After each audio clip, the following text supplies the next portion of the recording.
பாய்ந்தோடும் தாமிரபரணி ஆற்றங்கரையில் திருவைகுண்டம் பெரும்பத்தில் 100 ஆண்டுகளுக்கு முன்னர் 1925 டிசம்பர் 26 பிறந்த ஈடு இணையற்ற வாழ்நாள் போராளி, தியாகத்தின் இமயமாம் தகைசால் தமிழர், சின்னஞ்சிறு பிராயத்தில் மாணவனாக வெள்ளையனே வெளியேறு ஆகஸ்ட் புரட்சி இயக்கத்தில் மாணவர்களை திரட்டி போராடி தனது 18ஆம் வயதில் இந்திய கம்யூனிஸ்ட் கட்சியில் தன்னை இணைத்துக் கொண்டு கிளை செயலாளர் முதல் தமிழ்நாடு மாநில செயலாளர், அகில இந்திய அளவிலே கம்யூனிஸ்ட் கட்சியினுடைய முக்கிய நிர்வாக பொறுப்பாளர் எனும் விதத்தில் செங்கொடி ஏந்திய லட்சிய கனலாக, சமரசமற்ற போராளியாக அவர் நடத்திய அந்த துன்பமும் துயரமும் நிறைந்த அடக்குமுறை எதிர்கொண்ட வாழ்க்கையில் 7 ஆண்டு காலம் சிறையில் இருந்தார்.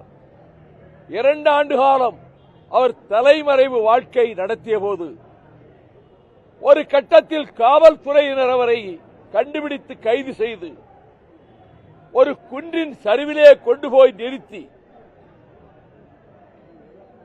சகிக்க முடியாத, நாம் கற்பனை செய்ய முடியாத சித்திரவதைகளை செய்தனர்.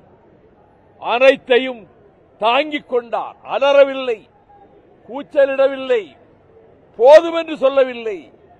அது உச்சக்கட்டமாகத்தான் அந்த தாமிரபரணி ஆற்றங்கரை தெற்கு சீமைக்கே உரியவர்களினுடைய அடையாளமாக அடர்ந்த முறுக்கு மீசை அந்த அண்ணன் நல்லகண்ணுவனுடைய முகத்தில் இருந்ததை கண்டு சகிக்காத அந்த கொடிய விலங்குகளை விட மோசமான மனம் படைத்த காவல்துறையினர் அந்த மீசையினுடைய ஒவ்வொரு ரோமத்தையும் பிடுங்கி அதிலே கொண்டாட்டம் நடத்தினார்கள்.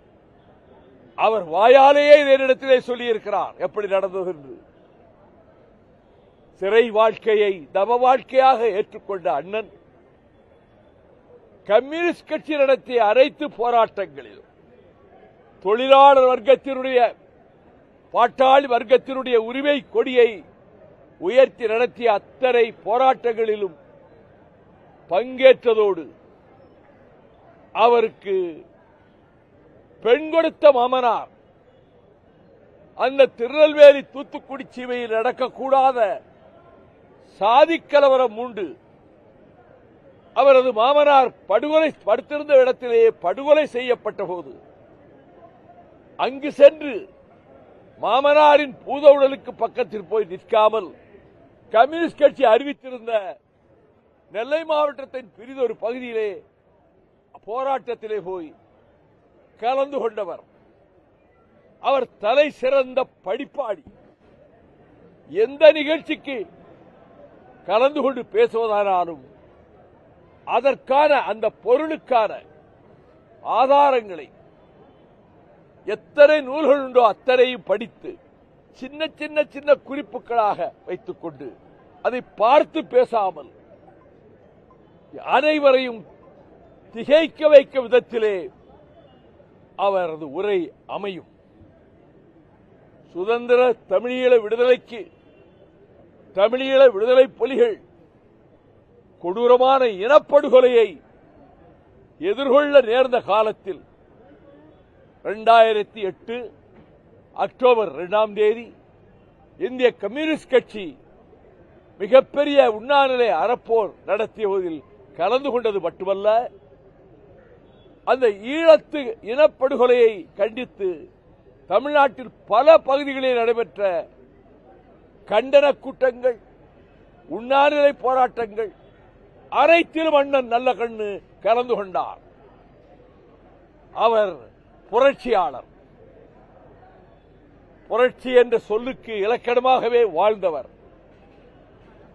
அவர் நெஞ்சில் ஈழத்தில் தமிழனுக்கு தமிழ்நாடு கிடைக்கட்டும் என்ற பேராசை இருந்தது.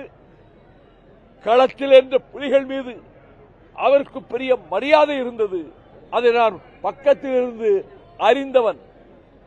அவருடைய உடல் நலனிலே அக்கறை கொண்டு என் எளிய இல்லத்துக்கு, என் கரிங்கப்பட்டி கிராமத்துக்கு 3 முறை வந்த அண்ணன் நல்லக்கண்ணு அவர்கள், என்னை பெற்ற தாய், அவருக்கு என்ன விதமான உணவில் எதை தவிர்க்க வேண்டுமோ அதையெல்லாம் அந்த கட்சி முக்கியஸ்தரிடம் நாங்கள் தெரிந்து கொண்டு அந்த விதத்திலே உணவு படைத்து வீட்டிலேயே நீண்ட நேரம் அவர் இருந்து எவ்வளவு ஒரு ஆறுதலை தந்தார் என்பதும், அவர் 8 வயதில் தாமிரபரணி ஆற்றங்கரையிலே கட்டப்பட்டிருந்த பால திறப்பு விழாவில்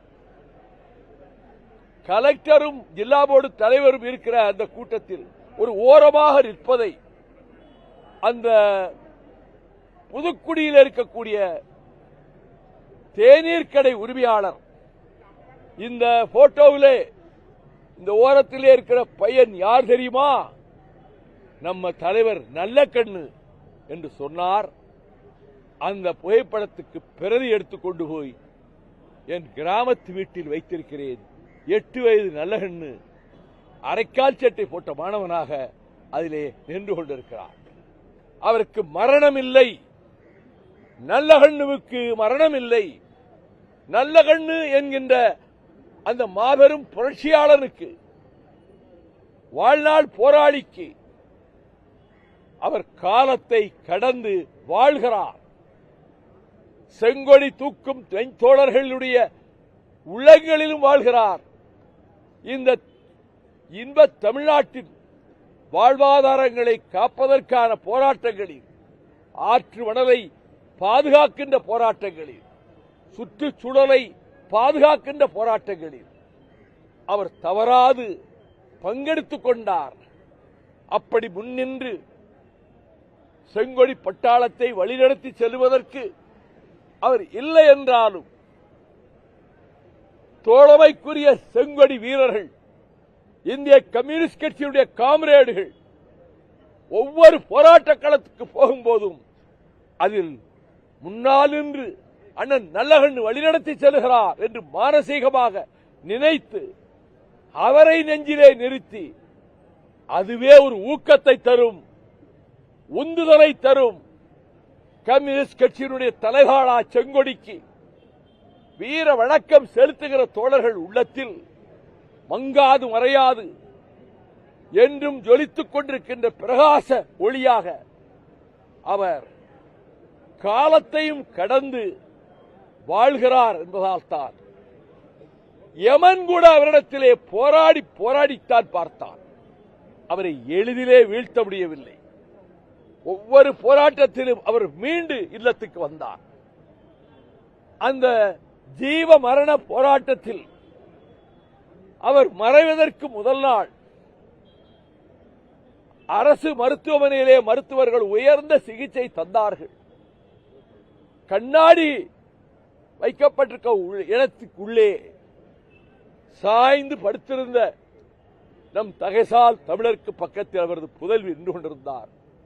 நான் அந்த கண்ணாடிக்கு வெளியில் இருந்தவாறு அண்ணன் நல்லகண்ணு அவர்களை பார்த்து இருகரம் கூப்பி வணங்கியவாறு மனதுக்குள், அண்ணனே, நீங்கள் விடைபெற்று செல்ல இருக்கிறீர்கள். உங்களுடைய ஆவி இன்னும் சில மணி நேரங்களிலேயோ பல மணி நேரங்களிலேயோ அடங்கலாம். உங்கள் உயிர் பறவை பிறந்து போகலாம். ஆனால் இந்த நேரத்தில் நான் பிரார்த்தனை செய்வதெல்லாம், உங்களுக்கு இருந்த அந்த உறுதி எனக்கு வேண்டும். உங்களுக்கு இருந்த சமரசமில்லாத லட்சிய தாகம் எனக்கு வேண்டும்.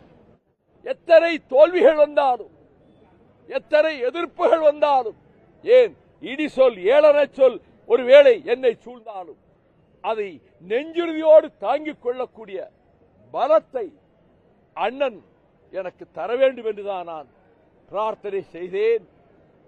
அவருக்கு அரசு மரியாதை, அந்த அரசு மரியாதைக்கு எதனால் மரியாதை? தகைசால் தமிழர் அந்த பதவிக்கு இவரால் மரியாதை. இன்னும் அவருக்கு என்னென்ன சிறப்புகள் செய்ய வேண்டுமோ அதனை தமிழ்நாட்டினுடைய முதலமைச்சர் என் ஆருயிர் சகோதரர் தளபதி ஸ்டாலின் அவர்கள் திட்டமிட்டு இந்திய கம்யூனிஸ்ட் கட்சியினுடைய தலைவர்களிடம் கலந்து ஆலோசித்து செய்வார். அப்படி செய்யக்கூடிய மனப்பாங்கோடு இருக்கிறார். அண்ணன் நல்லகண்ணுவினுடைய இந்த பிரிவில் வந்து கண்ணீர் சிந்தி மலர்களை சூட்டி அவருக்காக புரட்சி முழக்கம் எழுப்ப எத்தனை எத்தனை எத்தனை கட்சிகள், இந்த தமிழ்நாட்டிலே இருக்கக்கூடிய அரசியல் கட்சிகள் மட்டுமல்ல, பொது நலனில் அக்கறை கொண்டவர்கள் அத்தனை பேரும் இந்த மாமனிதனுடைய மேனியை காணத்தான் வருகிறார்கள். மறைகிற போதும் என் உடலை மண்ணுக்குள்ளே புதைக்காதீர்கள், என் உடலை சிதையிலே வைத்து விறகு நெருப்பு மூட்டி எரிக்காதீர்கள், இந்த உடலின் அவயவங்கள் மரணத்தோடு போராடுகிற மற்ற நோயாளிகளுக்கு பயன்படட்டும் என்ற உன்னதமான குறிக்கோளோடு தன் மேனியை அரசு மருத்துவமனைக்கே ஒப்படைத்து விட்டார்.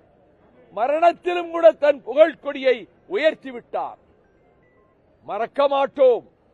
என்னை பொறுத்தவற்றில் அண்ணன் நல்லகண்ணு அவர்களை மறுகால் குறிச்சியிலே காவல்துறையினர் உள்ளே புகுந்து அப்பாவி இளைஞனை சுட்டுக் கொண்டதை கண்டித்து தாலுகா அலுவலகத்துக்கு எதிரே 1000 பேரோடு உண்ணாவிரதம் இருந்தபோது சென்னையிலிருந்து விருந்தோடி வந்து அந்த உண்ணாவிரத பந்தலில் அவர் உடல் நலம் கெட்டிருந்த நிலையிலும் உட்கார்ந்து மாலை 6 மணி வரையிலும் எத்தனை செய்திகளை சொன்னார்.